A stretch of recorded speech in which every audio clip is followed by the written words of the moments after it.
William Pietri, Urban Academy graduate in 1993. I grew up in the Bronx. I had that kind of childhood I should write a book about. I was selling crack by the time I was 13, and I got into high school. And don't ask me why, but when I got to my first high school, I was kind of disenchanted by the fact that nobody was teaching. And I remember that somebody told me about this place in junior high and was like, well, you know, you can't go unless you're in high school. And so I tracked the woman down, and through 3 different schools and 4 different offices, I got a number here at Urban Academy. And literally, had it not been for this school, I'd be dead.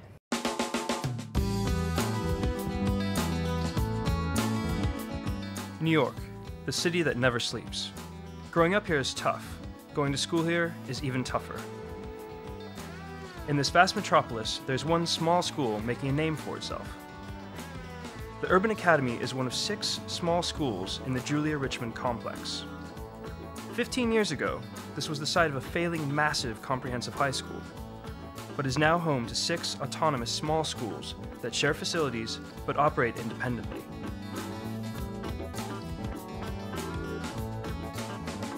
How does being a smaller school within a school work? Urban Academy is a high school, it's a secondary school, and most of our kids are from 14 to 19. We're what's called a transfer school, so most of our kids come to us from other high schools, not all, but almost all. And they were either not very happy at those schools, or they weren't successful at those schools, or they didn't like the school, or the school didn't like them.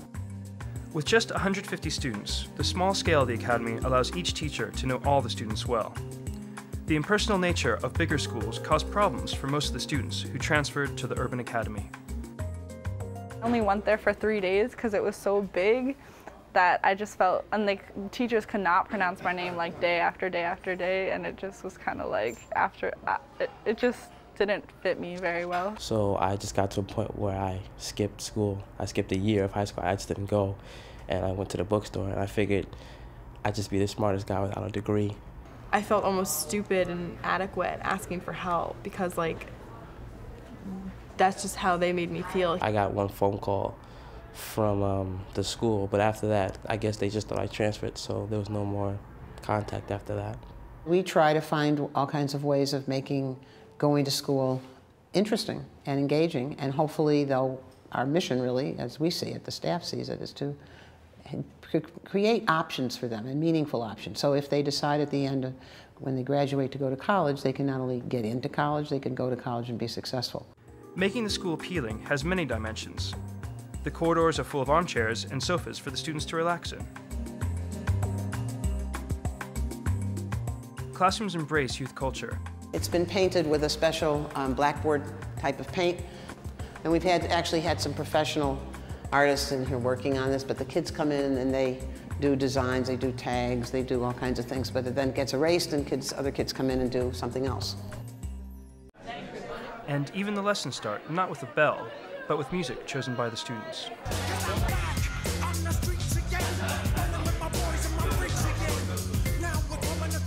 Because the school is small, all rooms have to be multi-purpose. This is one of the rooms that we specifically built. This is our dark room, and we do a lot of black and white photography. This is one of our science rooms that we use particularly for horticulture.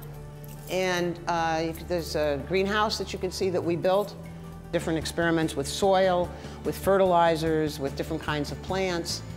Students would be doing their proficiencies, which would be their performance assessments. They would design the experiment themselves.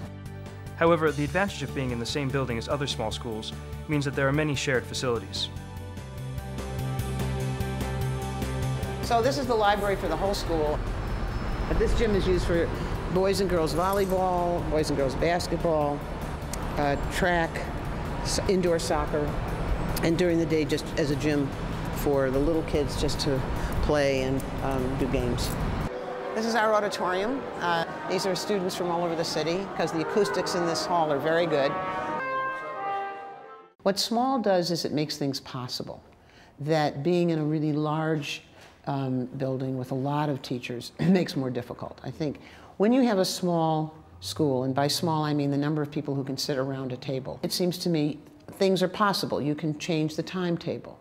You can play with your courses. You can talk to each other about kids. You can plan together in a way that if you're in a huge school and you don't really know each other, or you have a lot of layers of different committees or departments, it's much more difficult. And large schools tend to get into crowd control. The key word at Urban Academy is respect, and the students are taught its significance. Respect for each other. Respect from the teachers. Respect for the school. I like the people I was with. I like the fact that they treated you with some semblance of respect. First name basis, I think, was one of the best things I'd ever realized about this school. The fact that you didn't have to put your instructor on a pedestal. It wasn't, I demand respect because I'm a teacher. It's, I command respect because of my actions, because of the way I treat people. I think that on balance, small schools are probably better for kids than big schools in the sense that it's easier to have a relationship with an adult. It's easier to get to somebody who can help you.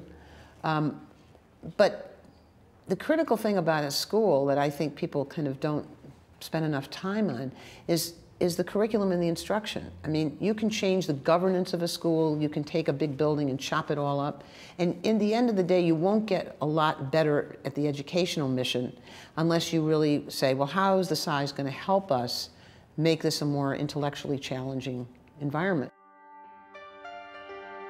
To make sure lessons are engaging, students are encouraged to use dialogue and debate in every class. My name is Becky Walzer. I've taught at Urban Academy for 17 years. I always start the class with a puzzle.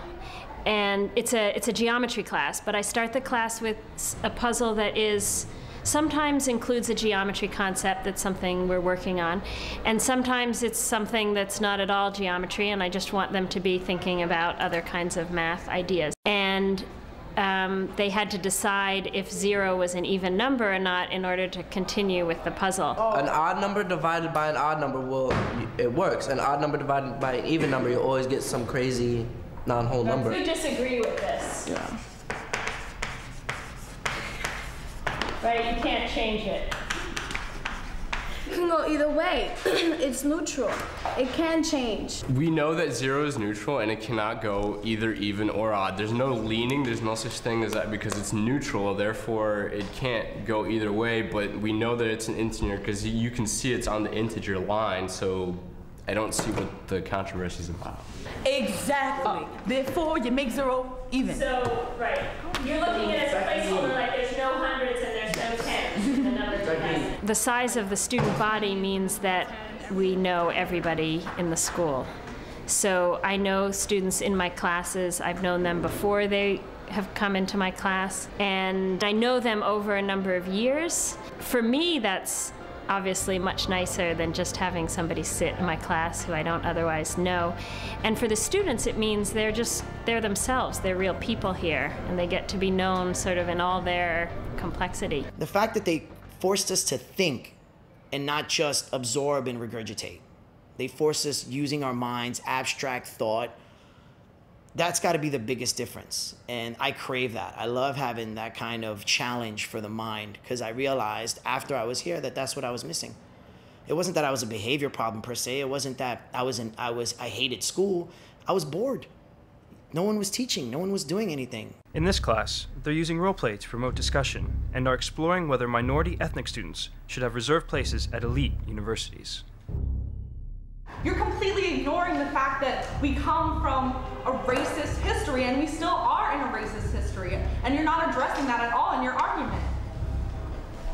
Well, if it's always going to be addressed like that, then it will always be a problem. What they teach us is they teach us to argue the point, not the person. I have statistics right here about SAT scores, grade level, reading grade levels, math grade levels, and as a whole, Black students do way worse than whites from the time that they're in the 4th grade to the 8th grade to the 12th grade. The SAT scores are dramatically lower.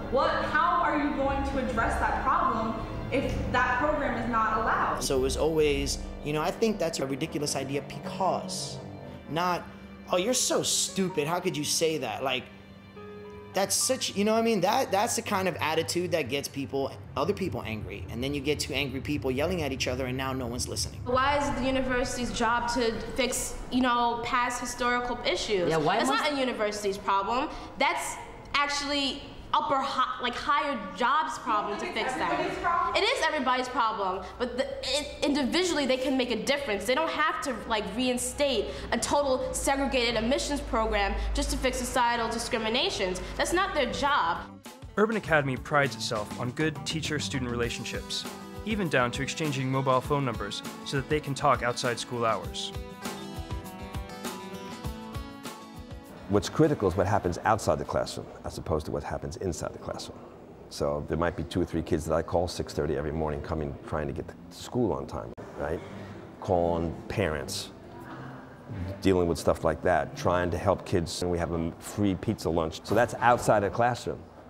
Or even dealing with discipline in the classroom, you got to deal with it outside the classroom.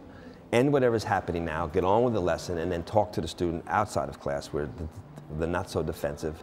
And it's not the student's problem. It's like we have a problem. The most important part of creating a good school is to create a professional community, a place where teachers want to be, where they want to relate to each other, where it's interesting to try to solve problems, where they talk to each other about their work and about kids. The teachers I know that work in regular schools burn out. And they burn out because they're teaching the same classes all day, and then they'll teach the same class all year. And year to year, they may teach the same subject. And I think it's inevitable that you would begin to burn out. One of the most miraculous things about the way the schedule is designed at Urban Academy and the way the administration here engages us as teachers is that we begin each semester with the question, what would you like to teach this semester? Now that's a radical question, and most of the teachers I know in regular schools are never asked that question. I think that's what's interesting, is to offer teachers an opportunity to create a really rich curriculum, starting with perhaps their subject area, but also branching out into other things that they know about. You have to be certified in something, and that's usually what you teach, but we also want you to be able to teach other things that's your passion. So I teach a cooking class from time to time. I teach lots of math classes, and sometimes I teach this maps class. So I think it makes you a better teacher in all your subjects. That's the kind of thing that keeps people in teaching longer, because we have a problem with that in America. Teachers are leaving in droves. The average seniority of all the teachers in New York City, 140,000 teachers, is less than 5 years. At the Urban Academy, only 4 teachers have left since 1993. They allow you the freedom that you need to turn into a young adult and an individual to just take on the world. So I really enjoy that. I mean, I can go up to the principal of my school and talk to him for an hour about something that I don't like that's going on. These people did so much, as far as they were instructors, they were therapists, they were friends, and they helped out.